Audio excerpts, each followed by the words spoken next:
Magandang buhay mga tugang! Welcome back to our YouTube channel, Teacher Dig. So for today's video ay pag-uusapan natin kung paano tayo makakuha o makapag-secure ng Travel Authority kung ikaw ay isang teacher. Ano-ano nga ba ang mga kailangan nito? At ilang buwan ito bago ma-process? Kaya pag-uusapan natin yan. Let's go!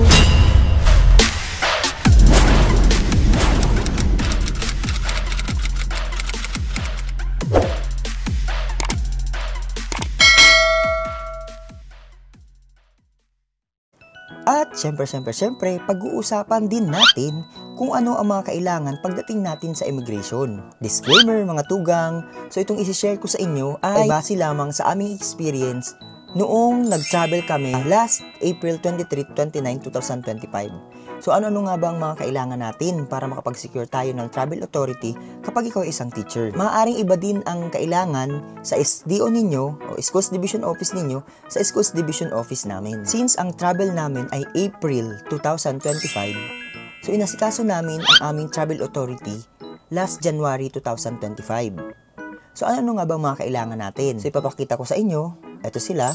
Sa aming SDO, sa SDO Manila, ito lang yung hinahanap nila. Ang una dyan ay Letter of Intent with School Head Endorsement. Number 2, Form 6. Kailangan natin yun. Parang leave of absent yan. And then Authority to Travel or Personal Travel.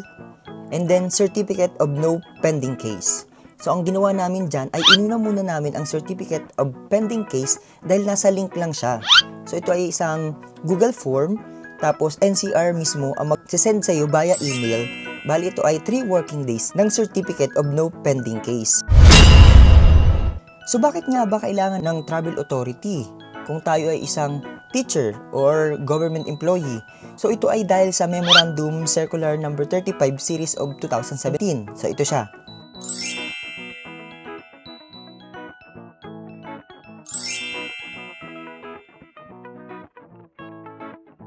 So, after nga natin na makakuha ng no pending case, ang kailangan natin ay magsusulat tayo ng letter of intent na may endorsement ng ating principal. So, nilagay namin dyan. And then, meron din kami Form 6.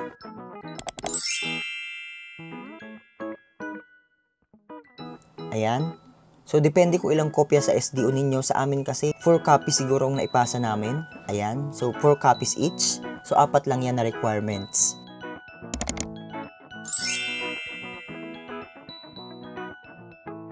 Pag na-process na, ay maaari nating makuha. In my instance na hindi pa napaprocess sa SDO. So, ang kailangan natin ay pwede nating i-follow up yan dahil dito ako sa Manila. Ngayon, finallow up namin sa NCR. So, ito na siya. First endorsement ay galing sa ating principal. Second endorsement, galing naman sa SDS. Pagkagaling sa SDO natin, ito naman ay ipo-forward sa NCR. So, bali ang pinakahuling signatory ay ang ating Regional Director, okay, sa NCR, kung dito ka sa Manila. At pagkatapos ay ipo-forward ulit for endorsement, ipo-forward na ng SDO sa principal natin. So, yun yung pinakahuli. Kaya dapat ay siguraduhin natin na tama ang mga spelling, tama ang data, tama ang designation ng mga tao na pagpapasahan natin ng papel. Kasi nangyari sa akin ay may mali akong designation kaya binalik sa akin. So, bale, nahuli ito ng ilang araw kaysa doon sa wife ko. Nauna yung papel niya. So, lesson learned na dapat ay tamang mga spelling, malinaw ang pagkakatype. Okay? So, yan. So, para wala tayong maging problema. At syempre, makapag-travel tayo. So, ito ang sample ng aming Travel Authority. Umabot kami sa 4th endorsement. Kung walang problema sa iyong mga documents, ay mabilis lang ang process. So, ito ay 3 months, pero nakuha namin ng April sa SDO mismo.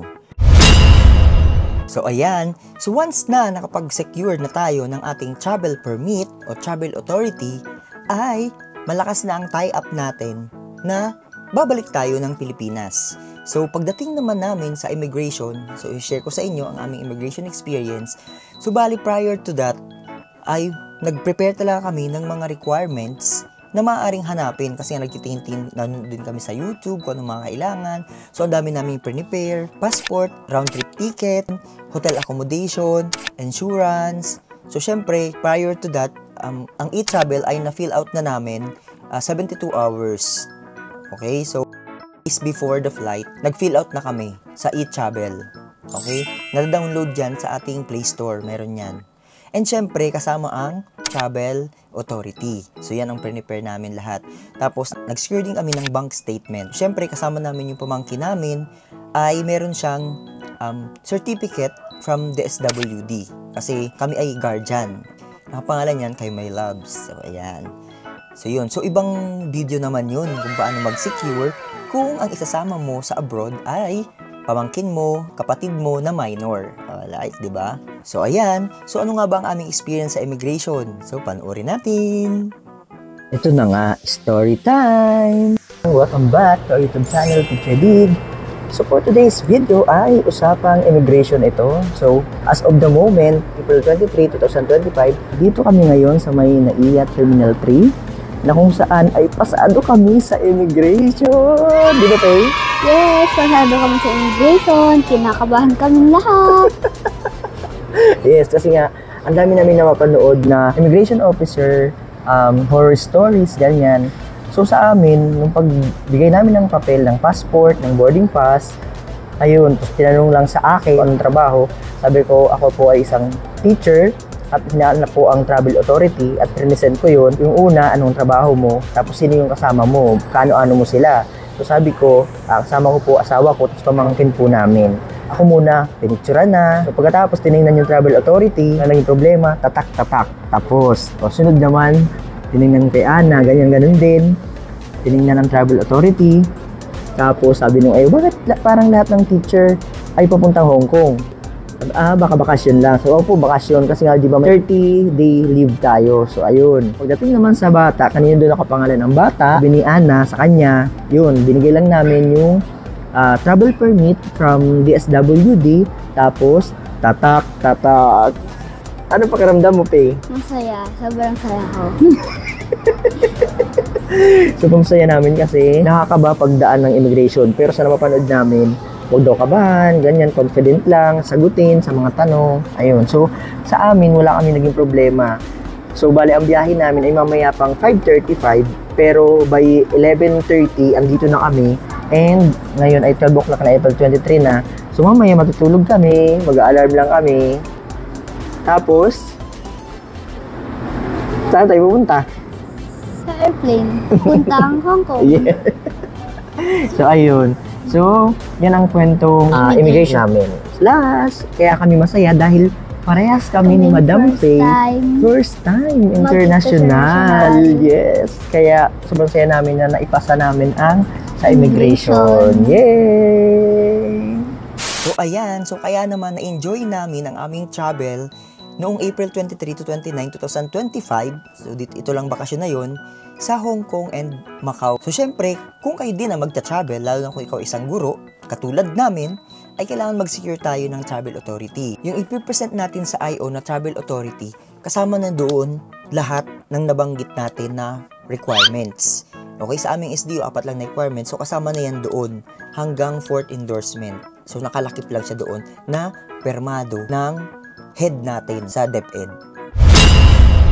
So, nakakatuwa nga kapag mayroong anang travel authority kasi sure na matutuloy ang travel mo. Kasi yung travel authority ay malakas yun na tie up natin sa Philippines na tayo ay babalik kasi meron tayong trabaho. So, ayun lang mga tugang. Maraming salamat sa inyong panunood sa aming YouTube channel, Teacher Dig.